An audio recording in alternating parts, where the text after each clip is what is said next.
ওই সুন্দরী মেয়েটাই হাওয়া। উনি বললেন, খবরদার আমার গায়ে স্পর্শ করবেন না যতক্ষণ আমার মোহর আদায় না করেন। কি চাইছে? মোহর হলো নারী জাতির একটা সম্মান, নারী জাতির পাওনা একটা সাম্মানিক, এটাই হলো মোহর। আমরা ছোটবেলা থেকে দেখে আসছি, জি আমাদের দেশে ঘরে বিয়ের প্রচলন ছিল, সেখানে বলতো এত টাকা দেন মোহরের পরিবর্তে তোমার সঙ্গে বিয়ে দিলাম। এই কারণ মনে আছে? বের মজলিসে জীবনে জাননি এরা বলে না, বলে না এ জীবনে এরা অর্থ বুঝলো না। আরে দেন মোহর মানে হলো ধার মোহর, দেন মানে ধার। এমন সব বোনাস, জি সেই মেয়েটা নিয়ে ঘর করলো, 4টে ছেলে 3টে মেয়ে, তারপরে মরে গেল, এখন খোঁজ নিচ্ছে সে দেন মোহর খুলে দেশ কি আছে না নাই। জানাজার ইমাম দাঁড়িয়ে শিগগির যাও বোরকাত জিজ্ঞেস করে এসো, দেন মোহর খুলে দিস কিনা। আল্লাহ শুকরিয়া, এই ওয়াজ নসিহতের বরকতে এখন দেখছি অনেক মানুষ মোহর নগদে দিচ্ছে। মনে রাখবেন, ওই মোহর কিন্তু আপনি একটা দেনদার, পরে লোকের কাছে দেনা করলে ওটা শোধ করা যেমন ওয়াজিব, মোহরের টাকার পাওনাদার বউ, ওই বউটারে ও টাকা শোধ করা অথবা কোন জিনিস দিয়ে তার কাছ থেকে ক্ষমা নেওয়া, এটাও স্বামীর জন্য ওয়াজিব। যদি জীবন্ত থাকতে এই কাজ না করা হয়, মনে রেখে দেবেন, যতই বলেন জীবন সঙ্গিনী, যতই বলেন অর্ধাঙ্গিনী, কিয়ামতে হবে কাল নাগিনী, বলবে মোহরের টাকার বিনিময়ে সব দিয়ে তাই যাও। কি বলেছি? এই 40 বছর নবী একজন সাধারণ সামাজিক মানুষ। ভাই হাদিস শরীফ এসছে, নবী নিজে বলেছেন, কুনতু নাবিয়্যান ওয়া আদামু বাইনার রূহি ওয়াল জাসাদ। যার বাংলা অর্থ হলো, আমি মুহাম্মাদুর রাসূলুল্লাহ সাল্লাল্লাহু আলাইহি ওয়াসাল্লাম ওই জমানা থেকে নবী যখন থেকে আদমের দেহ এবং রূহ একত্রিত হয়নি। এটা খাঁচা, এতে রূহ দিলে তবে সচল, ঠিক না বল? এটা কি খাঁচা? এটা খাঁচা, এটা অসাড়। রুহের একটা পাওয়ার এতে ঢুকলে তবে চোখ দেখে, কান শোনে, জিভ কথা বলে, পা চলে, হাত কাজ করে। সুবহানাল্লাহ বলে। পাওয়ারটা কিসের থেকে আসে বাবা? রূহ থেকে। মদিনা মক্কার ইহুদিরা রাসূলকে জিজ্ঞাসা করেছিল, ইয়াসআলুনাকা আনির রূহ। আল্লাহ বললেন, নবী তোমার কাছে ওরা জিজ্ঞাসা করছে রূহ কি জিনিস। কুলির রূহ মিন আমরি রব্বি। ও নবী তুমি ওদেরকে বলে দাও, রূহ হলো আমার রবের একটা অর্ডার। সুবহানাল্লাহ, মুখস্থ থাকবে। রূহ কি জিনিস? আল্লাহর একটা নির্দেশ। তার মানে আল্লাহ নির্দেশ দিয়েছেন, এগুলো সচল। আল্লাহ নির্দেশটাকে উইথড্র করে নেবেন, এগুলো অচল, ঠিক না ভুল? তো আদমের কঙ্কাল তৈরি হলো, এই আদমের কঙ্কাল তৈরি হলো, আল্লাহ তাকে রূহ দিলেন। আদম হলো দৃষ্টিধারী এবং শ্রবণ শক্তিওয়ালা, কথোপকথনকারী, চলমান এবং কার্যকর একটি প্রাণী, তার নাম হলো মানুষ। আমার রাসূল বলছেন, আদমের ধড় আর রূহ তখন আলাদা। তার মানে মানব জাতির আদি পিতা আদম তখনও তৈরি হয়নি, আমি তখন থেকে নবী। সবাই মিলে আরেকবার। কিন্তু মজার ব্যাপার, সেই নবীকে আল্লাহ পৃথিবীতে পাঠিয়েছেন 1 লক্ষ অথবা 2,24,000 পয়গম্বরের সর্বশেষ পয়গম্বর বানিয়ে। একটা ছোট্ট কারণ দেন, ছোট্ট কারণ। ভাই কোরআন শরীফে আল্লাহ বলেছেন, যে ওগো নবী, আমি আল্লাহ তোমাকে পৃথিবীতে পাঠিয়েছি সিরাজাম মুনির, উজ্জ্বল প্রদীপ তৈরি করে। কি বলেছে বউ বাক্যটা? উজ্জ্বল প্রদীপ। এখন আর প্রদীপ নেই, এখন সব ইলেকট্রিক যুগ। ভাই আপনাকে ছোট কথায় বোঝাই, প্রদীপ এমন একটা জিনিস, একটা প্রদীপ থেকে আপনি কোটি কোটি প্রদীপ জ্বেলে নিতে পারেন। কথা ঠিক না ভুল? আপনারা চা দেওয়া দেখছেন, ওটা দেখে নেন, তাই তারপর বলি। লাগবে না বাপ, যা দেশে চলে যাবেন।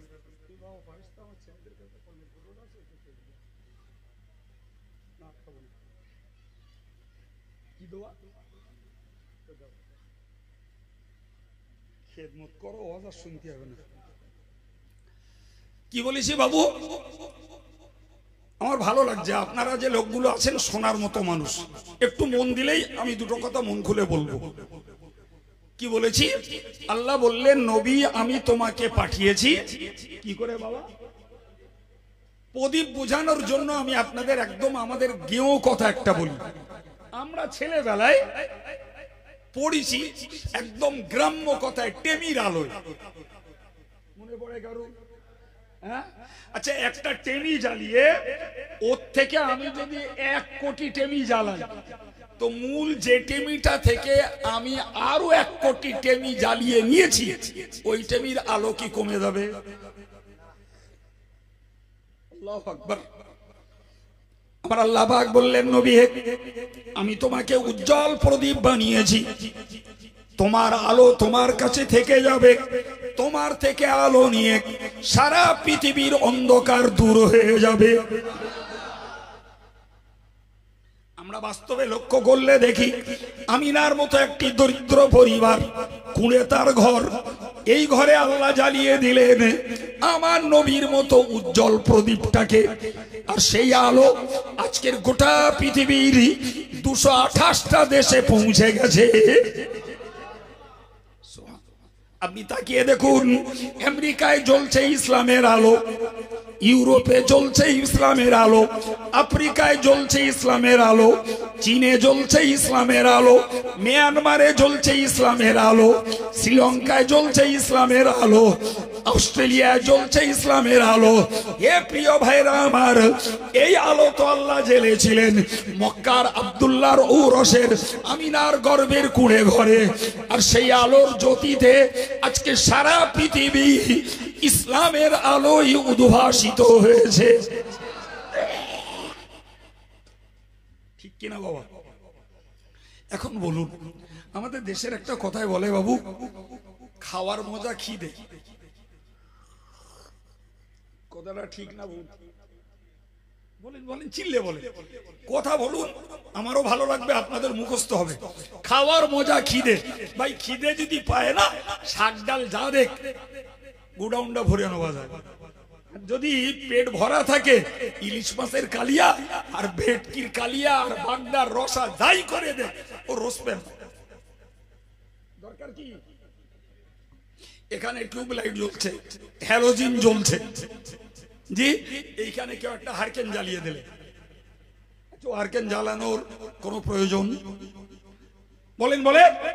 ও জ্বালিয়ে কোনো লাভ আছে? জি, কিন্তু এইখানে টিউব নেই, হ্যালোজিন নেই, পুরো অন্ধকার, চারিদিকটা ঘেরা, মাথাটাও ঢাকা, পুরো অন্ধকার। একটা হারকেন জ্বালিয়ে দিল, ওই আলোটার উপকার আছে না নাই? মনে রাখবেন, খুব খেয়াল করে বুঝুন, আমার নবীকে আল্লাহ নবী হিসাবে মর্যাদায় রেখেছেন আদমের তৈরির আগে, কিন্তু ওই নবীকে পাঠাচ্ছেন 1 লক্ষ ভিন্ন মতে 2,24,000 পয়গম্বরের মাথায়। এর কারণ হলো পৃথিবীটা যত শিরকে, বেদাতে, হারামিতে, কুসংস্কারে, অন্ধকারে ঢেকে যাবে, ততই আমার নবীর উজ্জ্বল প্রদীপটা জ্বেলে দিলে লাভ তত বেশি হবে। নবীকে আল্লাহ পৃথিবীতে পাঠাতে দেরি করেছেন জগৎটা কুসংস্কারে ভরানোর জন্য। কথা বোঝা গেছে? আমি বলেছি না, খাওয়ার মজা খিদে, আলোর মজা। বাহ, ভালোই বুঝে গেছেন, আলোর মজা। শুনুন, ব্যাপারটা বুঝুন। নূহ নবীর জমানায় মানুষের পাপের দায়ে প্লাবন দিলেন আল্লাহ। সেই প্লাবনে কাবা শরীফের দেওয়ালের পাথর পর্যন্ত ভেসে গেল, কাবা বিধ্বস্ত। নবী ইব্রাহিম আলাইহিস সালামকে দিয়ে আল্লাহ পাক সেই কাবার সংস্কার করালেন। কিসের জন্য? কাবাকে কেবলা বানিয়ে মানুষ নামাজ পড়বে তাই। নবী ইব্রাহিম আলাইহিস সালাম বাপ বেটায় মিলে কাবার সংস্কার করলেন। কিন্তু সংস্কার করে নবী ইব্রাহিম আলাইহিস সালাম খানিকটা হতাশ। কেন? ওই জায়গাটা তো মূলত জঙ্গল, সেখানে এক ঘর মানুষের বসতি নেই। পাহাড়, পাহাড়ি টিলা, আর পাহাড়ের মাথায়ও জঙ্গল, গিরিপথেও জঙ্গল, সমতল ভূমি যতটুকু ততটুকু জঙ্গল। এই জঙ্গলের মাঝে আল্লাহর প্রাচীন সম্মানিত ঘর কাবা মওজুদ। সুবহানাল্লাহ। নবী ইব্রাহিম সেই কাবার সংস্কার করলেন। সংস্কার করার পরে উনি হতাশ হলেন যে আমি তো কাবা সংস্কার করলাম, কিন্তু কাবায় আসবে কে? যারা আসবে তারা করবে ডাকি, তারা তো কিচ্ছু জানে না। ওইখানে যারা বসতি স্থাপন করবে বা করছে তারা যাযাবর, তারা রিফিউজি, তারা কলোনি, কেউ স্থায়ী বাসিন্দা নয়। সম্মানিত ভাইরা আমার, কাবার সংস্কার শেষ করে হযরত নবী ইব্রাহিম আলাইহিস সালাম আল্লাহ পাকের কাছে চাইলেন, রব্বানা ওয়াবাস ফীহিম রাসূলাম মিনহুম ইয়াতলু আলাইহিম আয়াতিকা ওয়া ইউআল্লিমুহুমুল কিতাবা ওয়াল হিকমাতা ওয়া ইউযাক্কিহিম। ওগো আল্লাহ, আমি তোমার কাছে দোয়া চাইছি। আল্লাহ, এই জাতি মূর্খ, এই জাতি অজ্ঞ, এরা লেখাপড়া কিছুই জানে না। আল্লাহ, এদের যদি জ্ঞান না থাকে, এদের যদি আকীদা ঠিক না থাকে, এরা যদি তোমার একত্ববাদ কে বিশ্বাস না করে, এরা যদি তোমার কালাম না জানে, এরা যদি পাক না পাকি না জানে, এরা উজু গোসল না জানে, এরা কেমনে নামাজ আদায় করবে? রব্বুল আলামিন, মূর্খের দ্বারাই তোমার ইবাদত তো সম্ভব নয়। তোমার কাবাকে সংস্কার করেছি আর তোমার কাছে মিনতি করছি আল্লাহ, তুমি এদের জন্য একটা মাস্টার পাঠিয়ে দাও। আর একটু জোরে, একটা মাস্টার পাঠাও। যদিও আয়াত পাকে শব্দটা রয়েছে রসুল, আমি বলেছি মাস্টার। আমার নবী আরেক হাদিসে বলেছেন, ইন্নামা আনা বুইস্তু মুআল্লিমান। হে বিশ্ববাসী, তোমরা মনে রাখো, আমি ধরা পৃষ্ঠে এসেছি শিক্ষকতা করার জন্য। নবী মাস্টার কি মাস্টার না? আরে বাবা, যাকে বলে বাংলায় মাস্টার কিংবা ইংরেজিতে, বাংলায় বলে শিক্ষক, ইংরেজিতে বলে মাস্টার, আরবিতে তাকেই বলে মুআল্লিম। জি, আমার আল্লাহ পাকের নবী ইব্রাহিম বললেন, ওয়াবাস ফীহিম রাসূলাম মিনহুম। আল্লাহ, এই জাতির মধ্য থেকে একজনকে আপনার দূত বানিয়ে পাঠান, যে দূত হবে এদের মাস্টার। কি করবে সেই দূত? সেই মাস্টারের কাজ হলো ইয়াতলু আলাইহিম আয়াতিক, আপনার আয়াতগুলোকে এদের কাছে পড়ে শোনাবে। ওয়া ইউআল্লিমুহুমুল কিতাবা, আল্লাহ আপনার কিতাবের জ্ঞান শিক্ষা দেবে। ওয়া ইউযাক্কিহিম, এই পড়ার শেখার সমন্বয়ে তাদের অন্তরটাকে নির্মল করে দেবে, স্বচ্ছ করে দেবে, পরিচ্ছন্ন করে দেবে। মাটির মানুষ তো মাটির মতো নরম দিলের মানুষ বানিয়ে দেবে। নবী কি করতে এসেছেন? পড়াতে। নবী এসেছেন জ্ঞান বিতরণ করতে। নবী এসেছেন হিংসুটে, অহংকারী, উচ্ছৃঙ্খল, লোভী, জেদি এবং নফসের পূজারী লোকগুলোকে অহংকার মুক্ত, হিংসা মুক্ত, জেদ মুক্ত, লোভ মুক্ত একটা পরিচ্ছন্ন অন্তরের মানুষ বানাবার জন্য। আল্লাহু আকবার। নবী সেই চেষ্টা করেছেন 23 বছর। ক বছর করেছেন বাবু? 23 বছর। 23 বছরের সাধনায় আরব সাম্রাজ্যে কোন ইমানদার মুসলমান কোরআন পড়তে জানে না এমন কেউ ছিল না, কোরআনের জ্ঞান নেই এমন কেউ ছিল না, এবং তারা সত্যকারের নির্মল স্বচ্ছ মনের মানুষ হয়নি এমন কেউ ছিল না।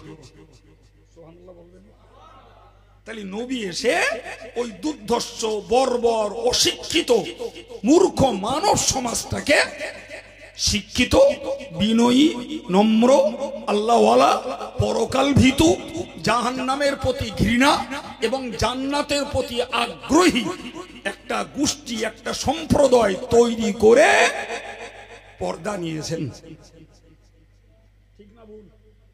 সেই আদর্শ, সেই শিক্ষা সব নবী পৃথিবীতে রেখে দিয়ে কবরে গেছেন। কিয়ামত পর্যন্ত যে জাতি, যে সম্প্রদায় নবীর সেই আদর্শ শিক্ষা কাজে লাগাবে, এরাও আল্লাহ প্রেমের বান্দা, নবী ভক্ত উম্মত, এরাও জাহান্নাম থেকে মুক্ত জাতি, এরাও জান্নাতের দখলিকার গোষ্ঠীতে পরিণত হবে। তাহলে নবী দিবস মানে গেটিং, লাইটিং আর এই ড্রেসিং করা প্যান্ডেল নয় বাপ। নবী দিবস হলো মানুষ হওয়ার জ্ঞান লাভ করা। নবী দিবস হলো আল্লাহকে মানার পথ খোঁজা। নবী দিবস হলো নবীকে চিনে নবীর মান্যতা দেওয়া। এমন যত তৈরি হবে ততই আমাদের খরচ সার্থক। প্রিয় ভাইরা আমার, আমি কি বলতে বলতে এই জায়গায় এসেছি, আমার আলোচনায় ফিরে যাচ্ছি। আমি আল্লাহ নবীকে সম্মানিত করে রেখেছিলেন আদম সৃষ্টির পূর্বেও, মনে আছে? বলে তাকে পাঠিয়েছেন সর্বশেষ নবী আকারে। আমি একটা কারণ আপনাদেরকে বলেছি যে খাওয়ার মজা খিদে, আলোর মজা অন্ধকার। সুতরাং আমার আল্লাহর পক্ষে নবী ছিলেন উজ্জ্বল প্রদীপ। এই প্রদীপ জ্বালাবার জন্য পৃথিবীতে অন্ধকারের দরকার ছিল, বলেছি না? অন্ধকার যত ঘন হবে আলো জ্বাললে তত মজা লাগবে। আপনি দেখেন, হযরত নবী ঈসা আলাইহিস সালাম আসমানে উঠে গেছেন, আর নবীর ঈসার আসমানে উঠে যাওয়ার পর থেকে 610 বছর পার হওয়ার পর আল্লাহ আমার নবীকে নবুয়ত দিয়েছেন। এবার একটু কথা বলেন, কত বছর পর বলেছি? আচ্ছা, 610 বছর যে জাতির মাঝে নবী নেই, যে জাতির মাঝে কোনো মাস্টার নেই, যে জাতিকে 610 বছর চালাবার মতো কোনো গাইড নেই, 610 বছরে যে জাতির কোনো লিডার নেই, আচ্ছা সেই জাতির সভ্যতা, ভদ্রতা, একাগ্রতা, সে জাতির দয়া, মায়া, মমতা, মনুষ্যত্ব কিছু থাকতে পারে বাপ? বলেন বলেন। সুতরাং এই 610 বছরে পৃথিবীটা আরো বেশি কুসংস্কারে ডুবে গেছে। তারপরে আমার আল্লাহ আমার নবীর নবুয়ত দান করেছেন। যে কথাটা প্রমাণ দেওয়ার জন্য বলতে চাইলাম, নবী ইব্রাহিম কাবার সংস্কার করে আল্লাহর কাছে চাইলেন, আল্লাহ আপনি একটা মাস্টার দেন, সেই মাস্টার এদের কোরআন পড়াবে, সেই মাস্টার এদেরকে কোরআনের জ্ঞান শিক্ষা দেবে, আর সেই মাস্টার এদের অন্তর আত্মাটাকে পরিষ্কার করে দেবে। আমার আল্লাহ জিবরাইলকে পাঠিয়ে দিলেন। জিবরাইলকে পাঠিয়ে দিয়ে বললেন, ও জিবরিল তুমি যাও গিয়ে আমার নবী ইব্রাহিমকে বলে এসো যে তোমার দাবি আল্লাহর কাছে পাস, সুবহানাল্লাহ, তোমার দাবি আল্লাহর কাছে কবুল, কিন্তু তুমি এই যে মাস্টার চাইছো সে মাস্টার পৃথিবীতে এখনো পাঠানোর সময় হয়নি। কি বুঝলেন বাবু? দাবি কি? জোরে বলেন। দাবি পাস, কিন্তু এর বাস্তবতার সময় এখনো আশ্চর্য ব্যাপার, নবী ইব্রাহিমের এই দুয়ার 2500 বছর পরে আমার আল্লাহ আমার নবীকে পাঠিয়েছেন। আর আমার নবী এসে বললেন, আনা দাওয়াতু আবি ইব্রাহিম। আল্লাহু আকবার।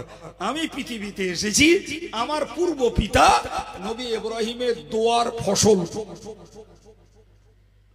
মিল আছে কেমন দেখছেন? তিনি 2500 বছর আগে দোয়া করে বিদায় নিয়েছেন, আর 2500 বছর পরে আমার নবী এসে বলছেন আমার ওই পূর্ব পিতা ইব্রাহিম দোয়া করেছিলেন, যে মাস্টার চেয়েছিলেন আমি সেই মাস্টার, যে রসুল চেয়েছিলেন আমি সেই রসুল। একবার জোরে বলেন। তাহলে বোঝা গেল আমার নবী মর্যাদায় ছিলেন, কিন্তু কার্যগত ডিউটি শুরু হয়েছে অনেক পরে। এই কথা বুঝতে পারছেন? আপনারা সারা জীবন এরকম সবাই শুনে আসেন একটা আয়াত, ইমাম সাহেবও বলতে পারেন, ওমা আরসালনাকা ইল্লা রাহমাতাল লিল আলামিন। ও নবী, আমি তোমাকে পাঠিয়েছি গোটা জগৎ সমূহের জন্য করুণা বানিয়ে। একবার জোরে বলা যাবে? আর একটু জোরে বলুন, কি বানিয়ে পাঠিয়েছি? কি বানিয়ে পাঠিয়েছি? কি বলেছি বলেন তো? করুণা, অনুগ্রহ। আরবিতে ওটাকে বলে রহমত। শোনেননি আয়াত কোনদিন? আমার তো মনে হয় কানে পড়েছে যে আল্লাহ বলছেন, ওগো নবী আমি তোমাকে রহমত করে পাঠিয়েছি। কাকে? আমার নবীকে। আমার নবী নিজে বলছেন, ইন্নী বুইস্তু রহমাতান, আমি পৃথিবীতে এসেছি মানুষের জন্য দয়া করতে, অনুগ্রহ করতে, সহানুভূতি দেখাতে। ওয়ালাম উবাস লাআনান, আমি অভিসম্পদ দিতে আসিনি, আমি পৃথিবীতে বদদোয়া করতে আসিনি, আমি পৃথিবীতে কারোর অকল্যাণ, কারোর খারাপি, কারোর মন্দত্ব চাইতে আমি পৃথিবীতে আসিনি। একটু জোরে বলা যাবে না? প্রিয় ভাইরা আমার, এটা নবীর সহিহ হাদিস আর ওটা কোরআন। এবার আপনাকে আমি শান্ত মাথায় একটা বিষয় বোঝাবো। আগে নিজে একটা বুঝি বাবু। এই আমরা এখন আছি পৃথিবীতে,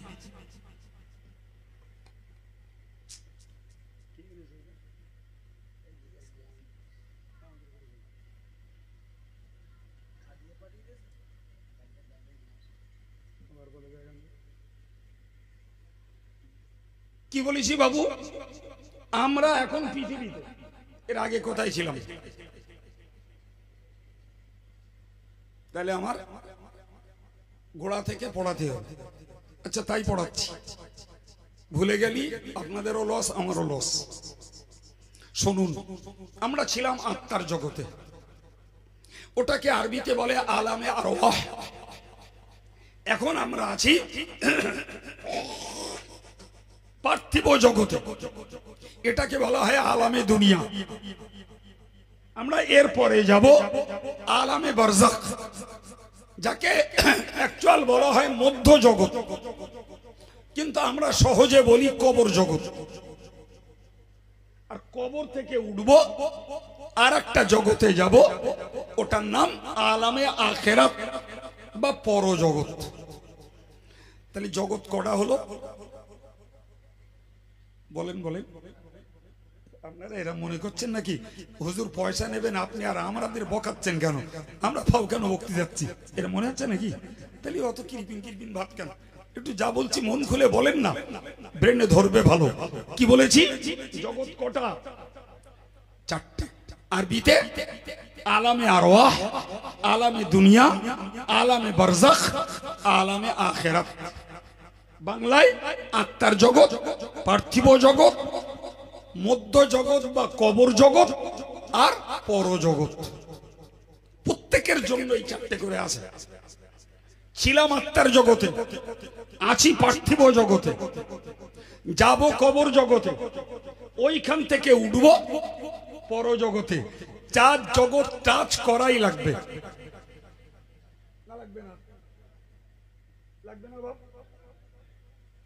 সম্মানিত ভাইরা আমার, মুরব্বীরা, হে যুবকেরা, মনে রাখুন আমাদের জন্য যেমন জগৎ চারটি, আমার নবীর জন্যও চারটি।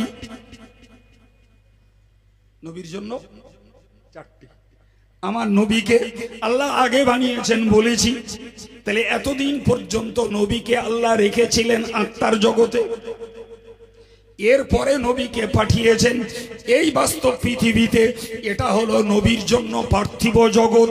এখানে আল্লাহ নবীকে কাটাতে দিয়েছেন 63 বছর, যা বলতে যে কমপ্লিট করা হয়নি। 63 বছরে 3টে ভাগ। জন্ম থেকে 40 বছর তিনি একজন সাধারণ সামাজিক মানুষ। পরে 23 বছর তিনি ধর্ম প্রচারের দায়িত্বশীল মানুষ, কোরআন প্রচারের দায়িত্বশীল মানুষ। ওই 23 বছরটা দুটো ভাগ। 13 বছর মক্কা ইনিংস আর 10 বছর মাদানী ইনিংস। মক্কা পর্ব 13 আর মদিনা পর্ব 10। এই 13 বছরের মক্কা পর্ব নবীর জীবনের মার খাওয়ার পিরিয়ড। 10 বছরের মদিনা পর্ব যেমন মার খেয়েছেন তেমন পাল্টা মেরেছেন। কত বোঝাতে পারছি বাপ? এই নিখুঁত কথাগুলো বুঝতে হবে। নবী দিবস মানে শুধু কাহিনী আর গল্প না। নবী দিবস মানে শুধু সুবহানাল্লাহ পড়ে যাবার না বাপ। এই জ্ঞানগুলোকে জাগ্রত করতে হবে। এই 63 বছরটা ছিল নবীর পার্থিব জীবন। এরপরে 63 বছর পর আল্লাহ পাক তার নবীকে ডেকে নিয়েছেন, তিনি কবর জীবনে এখন চলছে। ঠিক না ভুল? এখন নবীর কবর জীবন তথা আলামে বারজাখ, মধ্য জগৎ চলছে নবী। প্রিয় ভাই, এরপরে রাসূল নিজে বলেছেন, ইসরাফিল আলাইহিস সালাম যেদিন সিংহা ফুৎকার করবেন, হুজুর বলছেন আউয়ালু মা ইয়াখরুজু আনিল কবরি ওয়া হুয়া আনা। ইসরাফিলের সিংহা ফুৎকারের পর সর্বপ্রথম কবর থেকে উঠবো আমি। কে উঠবেন? আমার নবী। এবং আরো বলেছেন আউয়ালু মা ইয়াদখুলুল জান্নাতা ওয়া হুয়া আনা।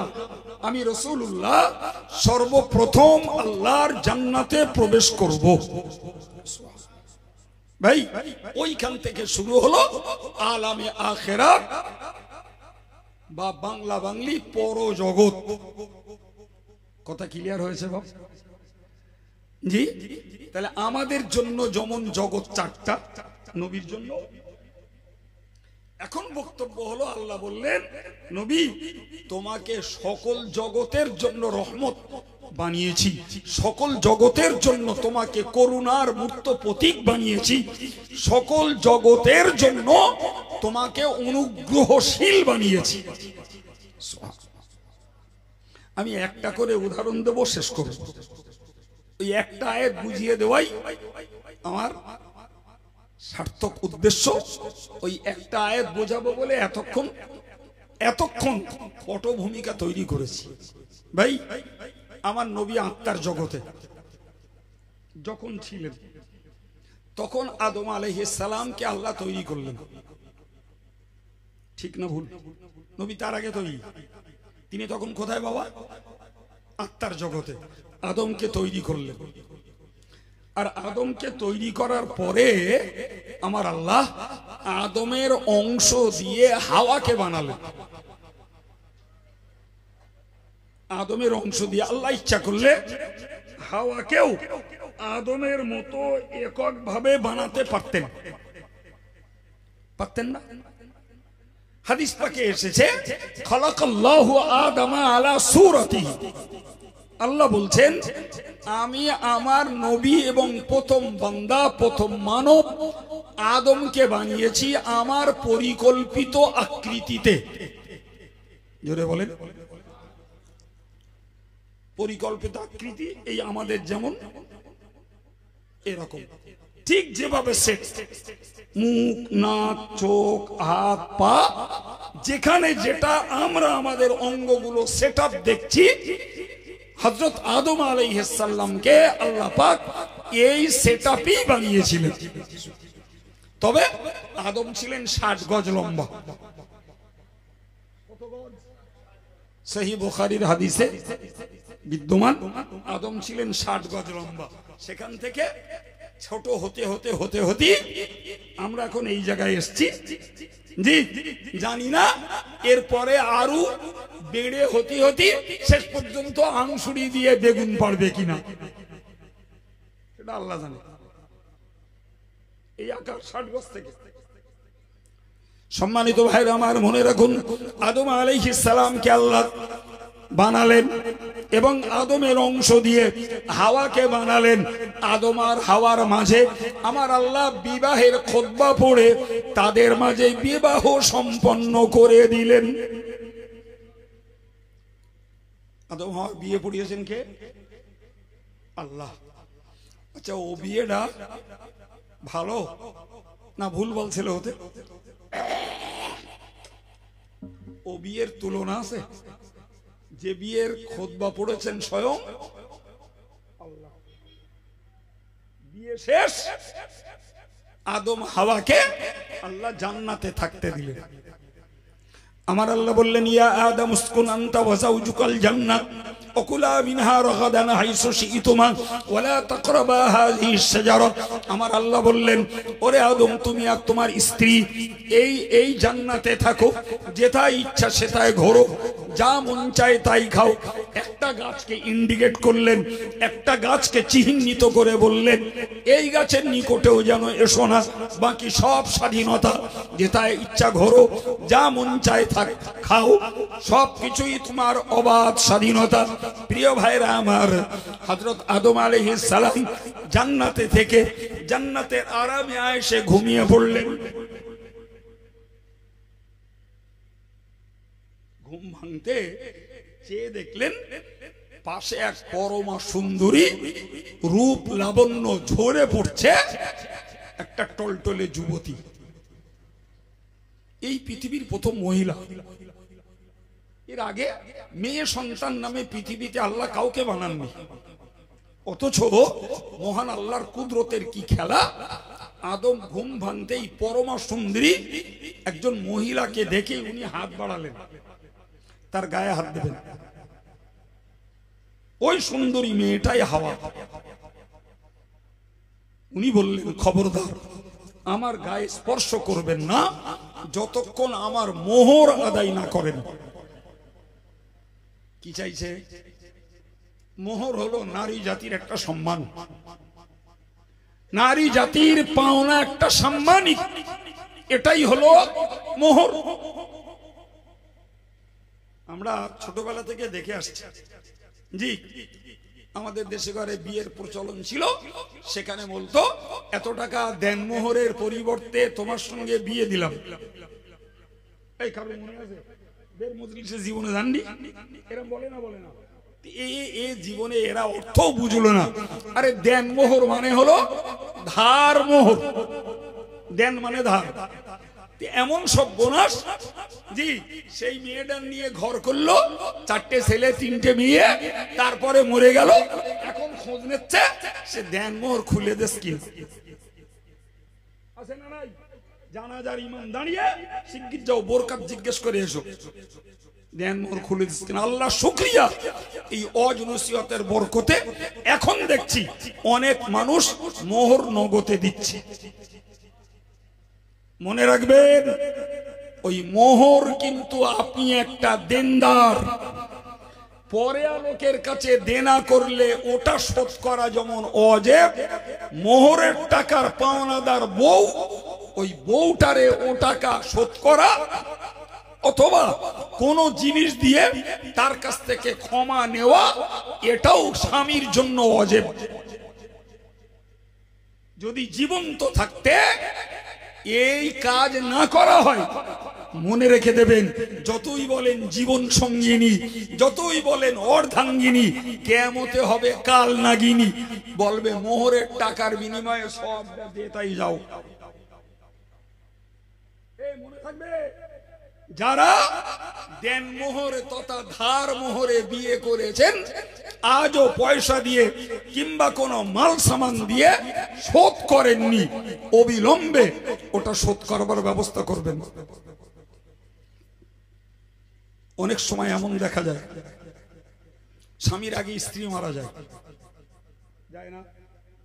কতবার দিলাম এ ফতোয়া, কত লোকে বলল হুজুর সে আমার স্ত্রী মারা গেছে, সে দেনমোহর শোধ করা হয়নি, এ টাকা কি করবো হুজুর, এখন দেওয়ার মনে হচ্ছে। তা আপনাদের একটু বলে দেয়, হ্যাঁ নাকি থাকবে? বলে দে, হ্যাঁ, যদি উপকার হয়। মনে রাখবেন, যদি স্ত্রীর দেনমোহরের টাকা স্বামী শোধ না করে আর স্ত্রী যদি আগে মারা যায়, ওই দেনমোহরের টাকা ওই মহিলার ফারাজি সত্ত্ব যারা যারা পায়, ওই দেনমোহরের টাকা সব তাদের পাওনা। মনে করুন তার ছেলে আছে, তার মেয়ে আছে, তার আব্বা আছে, তার মা আছে, এই কথা বুঝতে পারছেন কি? এই দেনমোহরের টাকা ওই মহিলার ফারাজি সত্ত্বের হকদার যারা, ওর 10 কাঠা জমি থাকলে যারা যারা পেত, এই দেনমোহরের টাকাটা তারা তারা পাবে। যে মশলাটা আপনি বাবা 2 মিনিটে শুনে নিলেন, এই 2 মিনিটের মশলা উদ্ধার করতে আমার অনেক বছর গেছে। আপনাদের 2 মিনিট শিখে ফেললেন।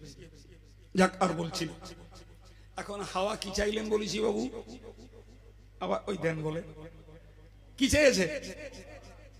আদম আলাইহিস সালাম ফাঁপড়ে পড়ে গেলেন, কি কর্তব্য বিমূঢ়, কি করব, থাকি তো আল্লাহর জান্নাতে, জান্নাতের মালিকানা আল্লাহ, আমার তো কিচ্ছু নেই, তাহলে হাওয়া যে আমার কাছে মোহর চাইছে, আমি কি দিয়ে হাওয়ার এই দাবি পূরণ করব? তিনি যখন নিজে কোনো ভেবে কিনারা করতে না পারলেন, তখন আল্লাহর কাছে তিনি আবদার করলেন, আপিল করলেন, আল্লাহ হাওয়া আমার কাছে মোহর চাইছে, আমি কি দিয়ে তার মোহর শোধ করব?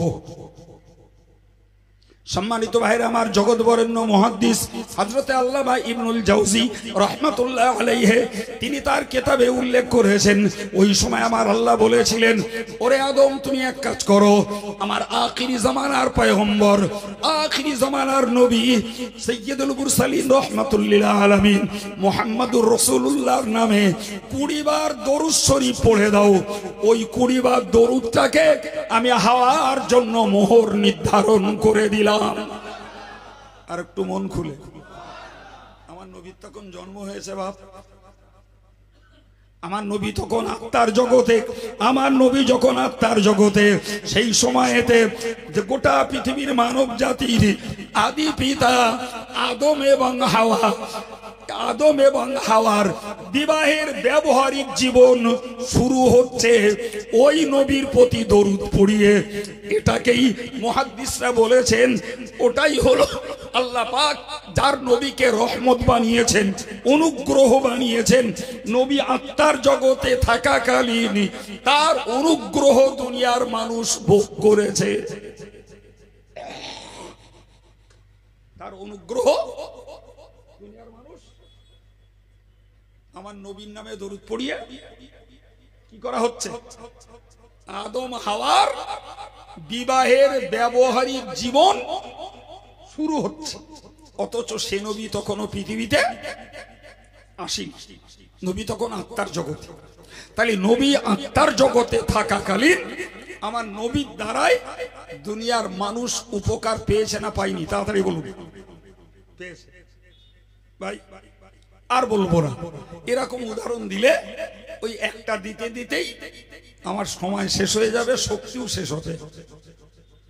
ওই একটাকে মনে রাখুন, শুধু এইটুকু মুখস্থ করুন যে আমার নবী আত্মার জগতে থাকাকালীন দুনিয়াবাসী আমার নবীর উপকার লাভ করেছে। সম্মানিত ভাইরা আমার, আমি আপনাকে বিনয়ের সঙ্গে এরপরে বলবো, মনে রেখে দিন, আমার নবী সাল্লাল্লাহু আলাইহি ওয়াসাল্লামকে আল্লাহ পাক পৃথিবীতে পাঠিয়েছেন। তিনি পার্থিব জগতের মানুষ হয়েছেন, 63 বছর কাটিয়েছেন। আপনাকে বলেছি যে 40 বছর তিনি ছিলেন সাধারণ সামাজিক মানুষ। এই সাধারণ সামাজিক মানুষটা আকারে আমার নবীকে আল্লাহ 40 বছর রাখলেন, কারণ তার কি ভালো করে বুঝুন। ভাই বেয়াদবি ক্ষমা চাচ্ছি, কিছু মনে নেবেন না। I am as a teacher at this moment, you are as a student. আমি এই মুহূর্তের জন্য আপনাদের শিক্ষক। আর আপনারা জ্ঞানী গুণী সম্মানিত ব্যক্তি থাকলেও এই মুহূর্তে আমার কাছে আপনারা ছাত্র। রাগ করলেন? এখন বলুন, আমি আপনাকে দুটো কথা শেখাচ্ছি বা শেখাবো, আর আপনি দুটো কথা শিখবেন। তাহলে টিচার আর স্টুডেন্ট, শিক্ষক আর ছাত্রের ভিতরে একটা পরিচিতি, একটা বোঝাপড়ার দরকার আছে না নাই? আমি যাই বলছি বাঙালি ভাইদের কাছে ভেঙে চুরে বাংলায় বলার চেষ্টা করছি। আর আমি যদি এই শ্রোতাদের নারী নক্ষত্র না বুঝে খানিক আরবি শব্দ, খানিক উর্দু শব্দ, খানিক ইংরাজি শব্দ গুঁজে দিয়ে যদি বলতাম, তাহলে অনেক ভাইয়েরা কথাগুলো বুঝতে পারতেন না। তাহলে আমি বলো আদর্শ শিক্ষক না বল, আমার ছাত্ররা বুঝবে তবে তো আমি আদর্শ শিক্ষক। আর ছাত্রদের উচিত মাস্টারকে চিনতে হবে, তবে মাস্টারের কাছ থেকে শিক্ষা নেব। আমি চিনলুম না, জানলুম না, দুম করে এক হজরত এনে হাজির করে দিলুম, হজরত তার মতন গেয়ে দিয়ে চলে গেল। এরকম অনেক জায়গায় হয় ভাই। আর ইউটিউবের যুগে হদ্দম হয়, তার আকীদা জানে না, তার আমল জানে না, সে কোন দলের কোন মতের কিচ্ছু জানা জানিনি, সুর ভাল লেগেছে তার দেওরে দাউদ করে। সুতরাং মনে রাখবেন, যদি উপযুক্ত শিক্ষা শিখতে হয় তাহলে ছাত্রদেরকেও শিক্ষককে চেনা দরকার, আর শিক্ষককেও ছাত্রকে চেনা দরকার। প্রিয় ভাইরা আমার, আমার নবীকে আল্লাহ 40 বছর ওই সমাজের মানুষের কাছে রেখেছেন। কেন? এরাই হবে পরবর্তীতে আমার নবীর ছাত্র। ঠিক না ভুল? অতএব এই ছাত্রগুলোর অ্যাক্টিভিটিস, তাদের কার্যকারিতা, কাজ কি, এটা আমার নবীর পক্ষে দেখা দরকার ছিল।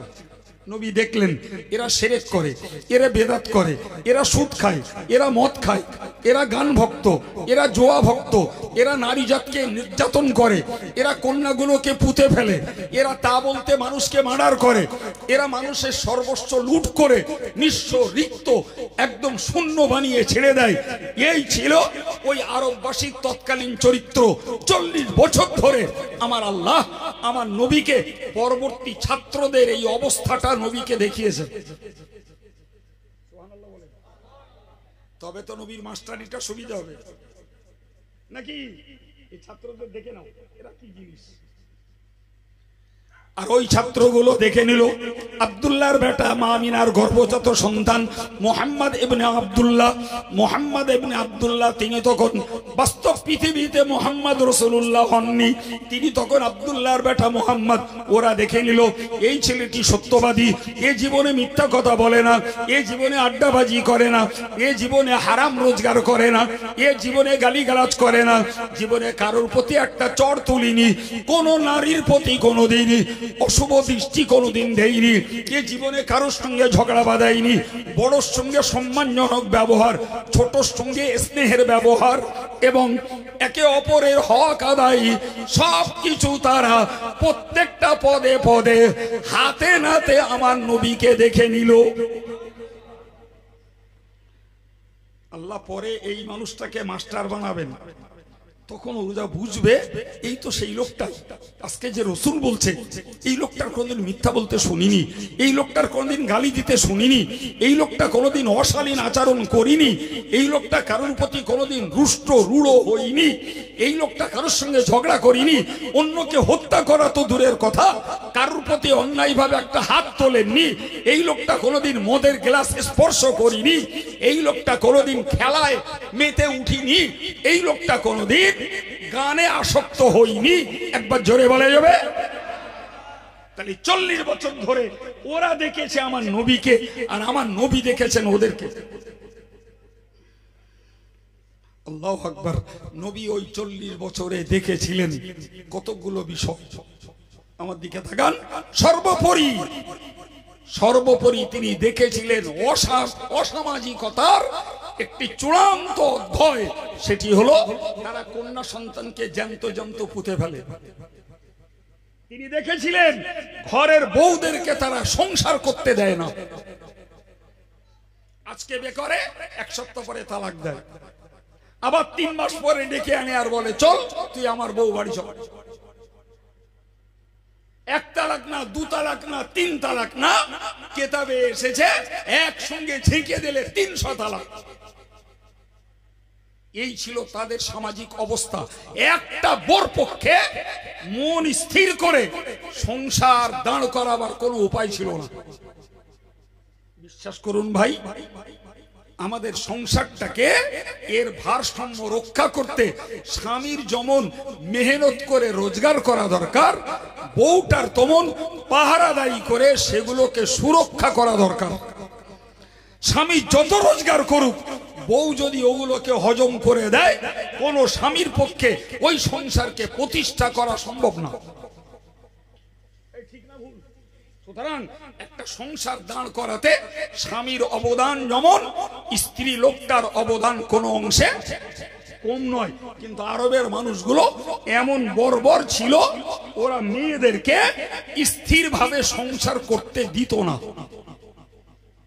প্রিয় ভাইরা আমার, আর একটা কথা বুঝুন ভাই, একটা নারী জাতি তার শিশুকালে একটা মেয়ে, তার পরবর্তীতে যৌবন কালে যে একটা ঘরের বউ, আর ওই বউটাই পরবর্তীতে মা। একই মেয়ের 3টে স্তর। ভাইরা আমার, রাসূলুল্লাহ দেখেছিলেন এই আরববাসী এমন অমানবিক, এমন অমানসিক তাদের অত্যাচার, মাগুলো আর বাপগুলো যখন বুড়ো হতো তখন তাদেরকে আর ঘরে থাকতে দিত না। ভাই আল্লাহ শুকরিয়া আদায় করেন, আল্লাহ শুকরিয়া আদায় করেন ওই নবীর ওসিলায় আজকের এই আলেমদের মুখের কথায় মুসলিম ঘরের ছেলে বৌমারা তাদের বৃদ্ধ বৃদ্ধা বাপ মার শ্বশুর শাশুড়িকে যত্ন করতে শিখেছে। আপনি জান, আমার চ্যালেঞ্জ যে মুসলমানের কোন বুড়ো বুড়িকে আপনি বৃদ্ধ আশ্রমে পাবেন না। কিন্তু যান আপনি বৃদ্ধাশ্রমে, প্রচুর পরিমাণে নন মুসলিমদের ঘরের বুড়ো বুড়িরা ছেলে চাকরি করে, বৌমা চাকরি করে, ওই বুড়ো শ্বশুর আর বুড়িমা শাশুড়ির ঘগানি কাশি সহ্য করতে রাজি না। তাদের উহ আহ বাবারে মারে এরা শুনতে রাজি না। 5,000-এর জায়গায় 10,000 মাসে দেবো, যাও বৃদ্ধাশ্রমে জমা করে এসো। শুকরিয়া আল্লাহর দরবারে ওই নবীর খাতিরে, ওই নবীর কথার বিনিময়ে মুসলমান ঘরে ছেলেরা বৌমারা, এরা গরিব হোক, এরা দরিদ্র হোক, তারপরেও মায়ের সেবা, বাপের সেবা, বাপ মার ট্রিটমেন্ট, হয়তো পয়সা কারুর কম, সে সেবা কম দিতে পারে, পয়সা কারুর বেশি, সে বেশি দিতে পারে, কিন্তু অন্যদের মতো বৃদ্ধাশ্রমে দিয়ে আসে না। এই কথা বলছেন না কেন? থাকে তো আমার বলবেন, আমি আমার কথা উদ্র করব। হে মুসলমান, একটু বুঝতে হবে। আমার নবী পাক সাল্লাল্লাহু আলাইহি ওয়াসাল্লাম ওই আরববাসীদেরকে যেন এই রকমটাই বুঝিয়েছিলেন, তোমরা আজকের কন্যাকে হত্যা করছো, কিন্তু বলো না ও ছেলে, ও গো ভাইরা, তোমরা বলো তোমার বাপ তোমার নানা যদি তোমার মাকে এরূপ ধাঁধায় মেরে দিত, তাহলে তোমার মতন ছেলের এই পৃথিবীর মুখ দেখা সম্ভব হতো না। ঠিক না ভুল? তোমার নানা যদি তোমার মারে জ্যান্ত পুঁতে ফেলে দিত, গালে নুন দিয়ে মেরে দিত, তুমি ছেলে কোথার থেকে আসতে পৃথিবীতে? আমার আল্লাহ পাকের নবী শুনিয়ে দিলেন, ওগো মক্কার মানুষেরা, ওগো বিশ্ববাসী, তোমরা মনে রেখে দাও, যদি কোনো বাপ তার 3টে কন্যাকে যত্ন করে ইসলামী আদব, ইসলামী শিষ্টাচারিতা, ইসলামী নিয়মে তাকে মানুষ করে তোলে, আমি আল্লাহ পাকের হাবিব বলছি, ওই লোকটার জন্য আমি জান্নাতের জামিনদার হব। একজন সাহাবী বললেন, ইয়া রাসূলুল্লাহ, কারোর যদি 2টো কন্যা হয়, প্রিয় নবী বললেন, 2টো কন্যার বাপও যদি কন্যাদেরকে যত্ন করে সেবা দিয়ে তাদেরকে ইসলামী আদর্শে মানুষ করে তোলে, আমি রাসূলুল্লাহ তাদের জন্য জান্নাতের জামিনদার হব। একজন সাহাবী উঠে বললেন, ইয়া রাসূলুল্লাহ, আমাকে আল্লাহ একটি মাত্র কন্যা দিয়েছেন, আমি এক মেয়ের বাপ, আমার উপায় কি? নবী বললেন, ওগো তুমি মনে রাখো, ওই একটা কন্যাকেই তুমি ইসলামী আদব শিখিয়ে তাকে যদি মানুষ করে তোলো, তোমার জন্য আমি রাসূলুল্লাহ কিয়ামতে জান্নাতের জামিনদার। তবে তবে তো মক্কাবাসী বুঝলো এই মেয়ে সন্তানকে হত্যা করা যাবে না, এদের মেরে ফেলা যাবে না, এদের বাঁচার অধিকার আছে, এদেরকে বাঁচতে দিতে হবে। আমার আল্লাহ কোরআনে বলেছেন ওয়ালা তাকতুলু আওলাদাকুম খাশিয়াতা ইমলাক। ওগো মক্কাবাসী তোমরা মনে রাখো, আমার আল্লাহ বললেন হে বিশ্ববাসী তোমরা মনে রাখো, সন্তানদেরকে কি খেতে দেবে এই ভয়ে তোমরা সন্তানদেরকে মেরে ফেলো না। খাওয়ানোর মালিক তুমি না। আজকে বিজাতি বিধর্মীদের কথা ছেড়ে দেয়, মুসলমানদেরও কপাল পুড়েছে, এরা নিয়ম শিখেছে আমরা দুটো আমাদের দুটি, তাতে যদি হয় প্লাস মাইনাস আরো খুশি, মানে একটা ছেলে একটা মেয়ে হলি আনন্দের আর শেষ নেই। এরা বলতে শিখেছে যে হুজুর সেই একটা ছেলে নিলাম আর সেই থেকে একটা মেয়ে নেবো, তাকে ছেলেটার বছর 10 বছর হয়ে গেছে তার হচ্ছে না। কত বড় বেয়াদব ছেলে মেয়ে জানা ওইটি নিজে নিজে বানিয়ে নেয়। এই কথা বলছেন না কেন? এ কথা লোকে বলে না, বলে না। অথচ আল্লাহ বলেছেন ইয়াহাবু লিমান ইয়াশাউ যুকুরা ইয়াহাবু লিমান ইয়াশাউ ইনাসা ওয়া ইয়াহাবু লিমান ইয়াশাউ যুকুরা। আল্লাহ পাক যাকে ইচ্ছা করেন মেয়ে সন্তান দেন, যাকে ইচ্ছা করেন ছেলে সন্তান দেন।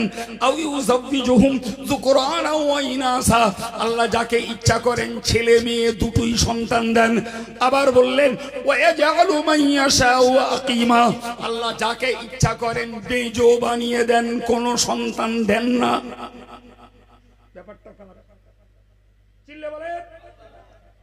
আল্লাহ বলতে তাও মনে হচ্ছে জানো পেছনে মোদি বন্দুক নিয়ে দাঁড়িয়ে রে, আল্লাহ বলার এমন বেগ কে? আল্লাহ। আজও এই শিক্ষিত সমাজে এমন কপাল পোড়া রয়েছে, একটা বউয়ের যদি দুটো মেয়ে হয় শাশুড়ি তার প্রতি অত্যাচার করে আর অপদার্থ ছেলেটা তারে তালাক দেওয়ার ধান্দা করে। এরা কোন জাতের মুসলমান? যদি মেয়ে হওয়ার জন্য বৌমা দায়ী হয় তাহলে 50% দায়ী তো তোর ছেলে। তা বউটা তালাক দিচ্ছি কারণ ছেলেটার বাড়িতে বের করে দে, যে তোর ওর সে ছেলে নিকো শুধু মেয়ে রে, এপিটে তোর খাওয়া হবে না, বেরিয়ে পড়ে কেন? অত্যাচার শুধু পরের মেয়েটার উপরে। হ্যাঁ আছে না নাই? রে ভাই রে, ওরকম কত কেস আমার রেডারে ধরা, আমি গাল গপ্প করি না। এই নাকি এরা শিক্ষিত, এই নাকি এরা মুসলমান? এদের এখনো আকীদা ঠিক হয়নি যে আল্লাহ চাইলে সন্তান দেবে, আল্লাহ চাইলে শুধু মেয়ে দেবে, আল্লাহ চাইলে শুধু ছেলে দেবে, আল্লাহ চাইলে কারো দুটো ছেলে তিনটে মেয়ে উভয় লিঙ্গের সন্তান আল্লাহ দেবে। এটা ছেলের দোষ না, মেয়ের দোষ না, নিজস্ব কারোর হাত না। এই কাণ্ড জ্ঞানটাও প্রচুর মুসলমানের আজও নেই। ভাবা দরকার ছিল আমার নবী চারটে মেয়ের পিতা, জয়নাব, রুকাইয়া, উম্মে কুলসুম, ফাতেমা, 4 কন্যার পিতা আমার নবী। চারটেকেই পরিষেবা দিয়ে বিশ্ববাসীকে দেখিয়েছেন আমি বিশ্ব নবী, আমি মহানবী। কন্যাকে যত্ন করে প্রতিপালন করে আমি দেখিয়ে দিলাম কন্যা অবহেলিতা নয়, কন্যা পুঁতে ফেলার যোগ্য নয়। কন্যাকে যত্ন নিলে আল্লাহর কাছে জান্নাতের হকদার হওয়া যাবে। না খিচড়ি খাইয়ে, তাহলে খিচড়ি খাইয়ে দেয় তারপর লাগি সুবহানাল্লাহ বলতে মনে হচ্ছে ডেঙ্গুতে উঠে। কি অবস্থা, এটা মহব্বত নেই প্রিয় ভাই। তাহলে নবী এই নারী জাতির প্রাথমিক জীবন, যাদেরকে আমরা মেয়ে সন্তান বলি, মেয়ে বলি, তাদের জীবন রক্ষার্থে সংগ্রাম কার? জোরে বলে সংগ্রাম রাসূলুল্লাহ। কার সংগ্রাম? রাসূলুল্লাহ। এই সংগ্রামের রসদ জুগিয়েছেন আল্লাহ। ইহুদি জাতির কোন নেতা, খ্রিস্টীয় জাতির কোন নেতা, বৌদ্ধ জাতির কোন নেতা এই নারী জাতকে বাঁচাতে এগিয়ে আসেন। যদিও অনেক দিনের কথা, তবু ইতিহাসের পাতা থেকে মুছে যায়নি সেটা হলো ভাই আমাদেরই দেশে প্রথা ছিল সতীদাহ প্রথা। স্বামী মারা গেলে জ্যান্ত স্ত্রীকে স্বামীর চিতায় পুড়িয়ে মারা হতো। রাজা রামমোহন রায় তার বিরুদ্ধে সংগ্রাম চালিয়ে জীবন্ত স্ত্রীকে স্বামীর চিতায় পুড়িয়ে মারা থেকে রক্ষা করা হলো। এটাই ছিল এই ভারতবর্ষের হিন্দু ধর্মদের প্রথা। কি বুঝলেন? সৌদির নয়, এই ভারতে জীবন্ত স্ত্রীকে মরা স্বামীর চিতায় পুড়িয়ে মারা হতো। কি মানবতা, কি মনুষ্যত্ব! আমার নবী একদিকে যেমন কন্যাগুলোকে বাঁচার অধিকার ফেরালেন, আমার আল্লাহ কোরআন নাজিল করলেন, নবী শুনিয়ে দিলেন হুন্না লিবাসুল লাকুম ওয়া আনতুম লিবাসুল লাহুন্না। আমার নবী শুনিয়ে দিলেন, আল্লাহ বলেছেন ও পৃথিবীর পুরুষেরা মনে রাখো, হুন্না লিবাসুল লাকুম, ওই নারী জাতি তোমাদের দেহের আবরণ, নারী জাতি তোমাদের দেহের পোশাক, ওয়া আনতুম লিবাসুল লাহুন্না, এবং তোমরা নারী জাতির পোশাক। একবার জোরে বলুন সুবহানাল্লাহ। তার মানে নারী পুরুষের সমন্বয়ে একটা সোনার সংসার, নারী পুরুষের সমন্বয়ে শান্তির জীবন যাপন, নারী পুরুষের সমন্বয়ে তবে উন্নতি। অতএব কেন তুমি স্ত্রী জাতিকে অবহেলিত করে তাদেরকে সংসার করা থেকে বঞ্চিত করছো? নারীর জীবনকে স্ত্রী হিসাবে বাঁচাতে সংগ্রাম করলেন কোরআন দ্বারা রাসূলুল্লাহ। ওই নবী পাক শুনিয়ে দিলেন, ওই নবী শুনিয়ে দিলেন, হে মানুষেরা, তুমি তোমার বাপের মর্যাদা বোঝো, মায়ের মর্যাদা বোঝো। আমি রাসূলুল্লাহ বলছি, আল জান্নাতু তাহতা আকদামিল উম্মাহাত, যে মায়ের গর্ভে তোমার জন্ম, ওই মা বৃদ্ধা হোক, বুড়ি হয়ে যাক, তার ক্ষয় কাশ হোক, তার টিবি হোক, তার ক্যান্সার হোক, ওর গর্ভে তোমার জন্ম। তুমি একবার ভেবে দেখেছো কোনোদিন তুমি যখন কাদার দলার মতো ছিলে, ওই মা তোমাকে তোমার পায়খানা মেখে, তোমার পেশাব মেখে, খাওয়া ফেলে ধুয়ে, শোয়া বাদ দিয়ে তোমাকে নিয়ে যত্ন করে করে প্রতিপালন করে তুলেছে। আজকের বৃদ্ধা বয়সে সে নানা রোগে আক্রান্ত। তুমি মনে রাখো, ওই মায়ের সেবা, ওই মায়ের আনুগত্য, ওই মায়ের যত্নের ভিতরে রয়েছে তোমার জন্য জান্নাত। তুমি বাপকে চিনোছো? যে বাপের ঔরসে তোমার জন্ম, ওই বাপ তোমার পরিষেবার আর এক নায়ক। তোমার দুধের পয়সা, তোমার খাবারের পয়সা, তোমার পোশাকের পয়সা, তোমার ট্রিটমেন্টের পয়সা, সব কিছু তাকেই মাথার ঘাম পায়ে ফেলে যোগান দিতে হয়েছে। তবে তুমি ছেলে, তোমার চোখ ফুটেছে, তবে তুমি ভদ্র হয়েছো, তবে তুমি লেখাপড়া শিখতে শিখেছো, তবে তুমি অ্যারিস্টোক্রেট সেজেছো, তবেই তুমি হাই হাই পরিবারে তুমি মিশতে পেরেছো। আজকে ভদ্র বলে তুমি বাপকে ভুলে গেলে। বাপ তোমার মেটো খাটা জোন, বাপ তোমার চাষো জমি চাষ করা, জমি চাষ করা এক মজদুর।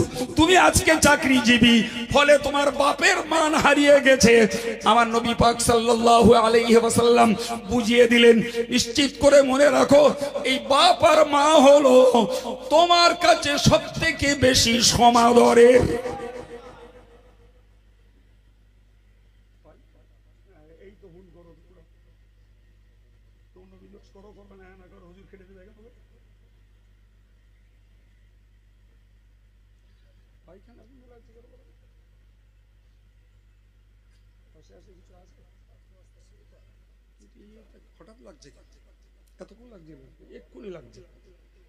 সম্মানিত ভাইরা আমার, আমি আপনাদের এই বিশ্বাসটা আনতে চাইছি।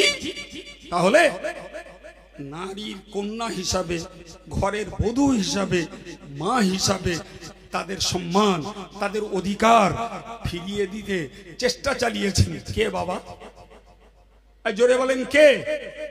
আজকের যদি আমার ঘরের মায়েরা এই কথাগুলো বুঝতেন, এই কথাগুলো যদি তারা জানতেন, তাহলে অন্তত পক্ষে নিজেদের আবরুকে তারা হেফাজত করতেন। যদি এগুলো জানতেন, বিলাসিতা আর সাজগোজ পর পুরুষকে, যুব সমাজকে ফোসলানোর জন্য রকমারি বিচিত্র সাজ আর তাদের যত্র তত্র আনাগোনা এগুলোকে ছেড়ে দিয়ে অন্তত পক্ষে ভাবতেন যে নবী আমার বাঁচার পথে চেষ্টা করেছেন, বাঁচানোর জন্য সংগ্রাম করেছেন, আমার সম্মান ফিরিয়ে দিয়েছেন, আমার সংসার করার অধিকার ফিরিয়ে দিয়েছেন, আমার মর্যাদাকে ফিরিয়ে দিয়েছেন, নবী দিবস উদযাপন করার পক্ষে আমার মায়েদের আগ্রহটা আরো বেশি থাকা দরকার ছিল। পুরুষের জন্য আমার নবীকে এত করতে হয়নি। পুরুষের জন্য শুধু শিরক থেকে বাঁচিয়ে ঈমানের কলেমা পড়ানোর দাওয়াত দিয়েছেন, বেদাত থেকে বাঁচিয়ে সুন্নতে অনুসরণের চেষ্টা চালিয়েছেন, অসামাজিক কাজগুলো থেকে বাঁচিয়ে তাদেরকে আল্লাহ আল্লাহ রাসূলের তরিকা মতো চালাবার পক্ষে কাজ করেছেন। এটা নারী পুরুষ সবার জন্য সমান, কিন্তু স্পেশালি নবীর খেদমত নারী জাতির জন্য। বিশ্বাস করুন, আজকের মুসলিম কমিউনিটির মেয়েরা এরা বুঝিনি। এরা যদি বুঝতো তাহলে শুধু বিলাসিতার বস্তু সামগ্রী ব্যবহার করে রকমারি শাড়ি আর রকমারি তাদের বিচিত্র রং এসব করে রাস্তায় উঠে উঠে এরা অন্যকে ফোঁসলাতো না। এরা পর্দাবৃতা হতো, এরা নামাজি হতো, এরা আল্লাহ ওয়ালি হতো, এরা কোরআন পড়তো, এরা স্বামীর ভক্তি করত, এরা বিনয়ী হতো, এরা নম্র হতো, এরা লজ্জাশীল হতো। কিন্তু যদি 100টার ভিতরে যদি 20টা পাওয়া যায় বিনয়ী নম্র লজ্জাশীলা পর্দানসীনা আল্লাহওয়ালি দিনদার, 80টা পাওয়া যায় হয় খিচুড়ি, না হলে একদম পুরো বেহায়া বেলেল্লাপনা। তাহলে নবী এসে এদের বাঁচার পথ দেখিয়েছেন, আর এরা ইচ্ছা করে জাহান্নামের গাড্ডায় পড়ার পথে চলছে। ঠিক না প্রিয় ভাইরা আমার?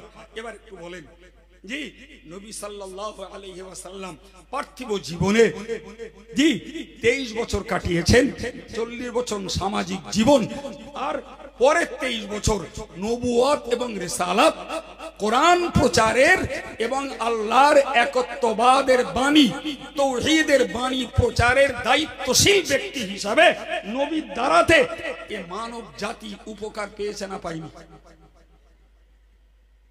বলেন একটা কথা বলুন তো বাবু, এই কাজ করতে যেই নবীকে ঠান্ডা করিয়ে দাও, একটা কাজ করতে যেই নবীকে গাল শুনতে হলো, নবীকে পাগল বলল, নবীকে জাদুকর বলল, নবীকে মিথ্যাবাদী বলল, নবীকে মস্তিষ্ক বিকৃত বলল, নবীকে তারা গাল দিল, নবীকে গলায় রশির ফাঁস পরিয়ে কি হলো ঘুরিয়ে দিতে বললাম তো জি, নবীকে গলায় রশির ফাঁস দিয়ে মারবার চেষ্টা করলো, সেজদায় গেলেন, কয়েকদিনের উটের পচা জোলাম নবীর উপরে চাপিয়ে দিল যাতে নিঃশ্বাস না নিতে পেরে নবী দম ফেটে মারা যায়। নাউজুবিল্লাহ বলেন।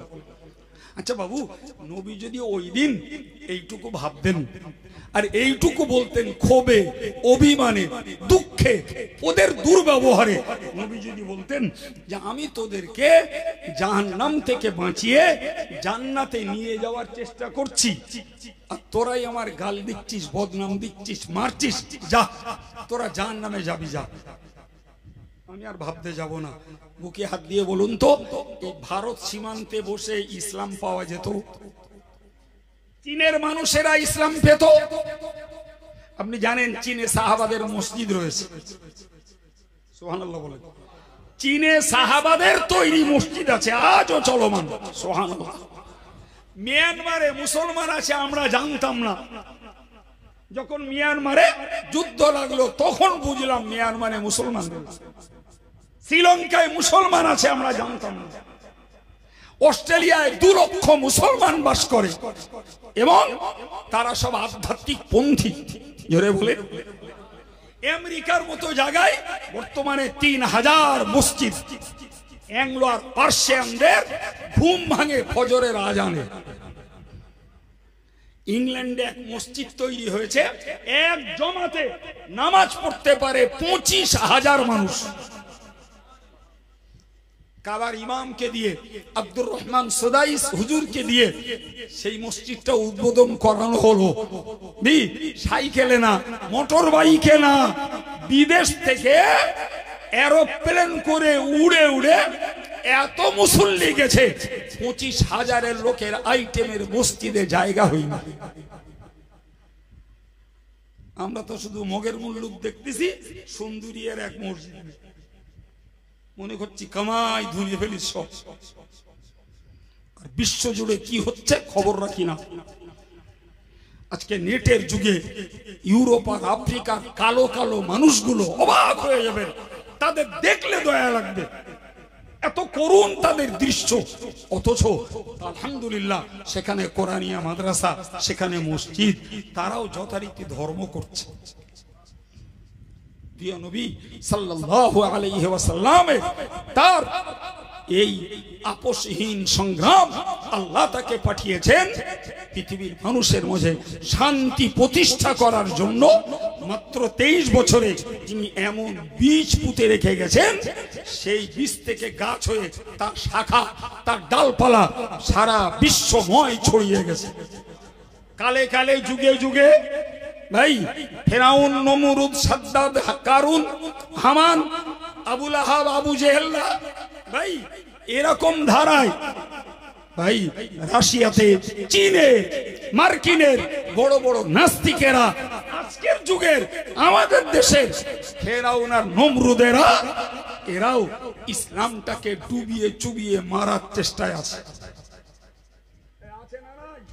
এদের ন্যূনতম কাণ্ঠজ্ঞান যদি থাকতো তাহলে একটা কথা বুঝতো, ইসলাম এজ এ টিউব, ইসলাম একটা টিউবের মতো। ওই ওই চাকায় যে টিউব দেওয়া থাকে, আচ্ছা কোন মুস্তানের ক্ষমতা আছে একটা টিউবে হাওয়া ভরে দেওয়া হবে, তুমি ওইটারে পুকুরে চুবিয়ে সেদিন কিরাম পারো? পারবা? তোমার শক্তি ভর চুবিয়ে তুমি ক্লান্ত হয়ে যাবা, তোমার আগে ঠেলে উঠবে। সারা পৃথিবী জুড়ে আমার নবীকে, কোরআনকে আর ইসলামকে যত অপশক্তি ডুবিয়ে চুবিয়ে মারবার চেষ্টা করেছে, ততই ওই টিউবের মতন মাথা চাড়া দিয়ে জেগে উঠেছে। দরকার মুসলিম জাতিটার ওই কোরআনকে, ওই নবীকে, আল্লাহর ইসলামী বিধানকে বুকে আঁকড়ে ধরা, কাজে পরিণত করা, সব কিছুর বিনিময়ে আল্লাহকে, কোরআনকে, ইসলামকে, রসুলকে মেনে চলার জন্য বদ্ধ আর প্রগাঢ় নিয়ত নেওয়া। এটাই যদি মুসলমানরা আগিয়ে উঠতে পারে, আল্লাহর মদদ আসবে। অপশক্তি, অপপ্রচার, সাম্প্রদায়িক শক্তি দূর হয়ে যাবে। দরকার আমাদের একাগ্রতা, দরকার আমাদের মনোস্পৃহা, দরকার আমাদের আল্লাহ আল্লাহ রসুলকে মানার আগ্রহ।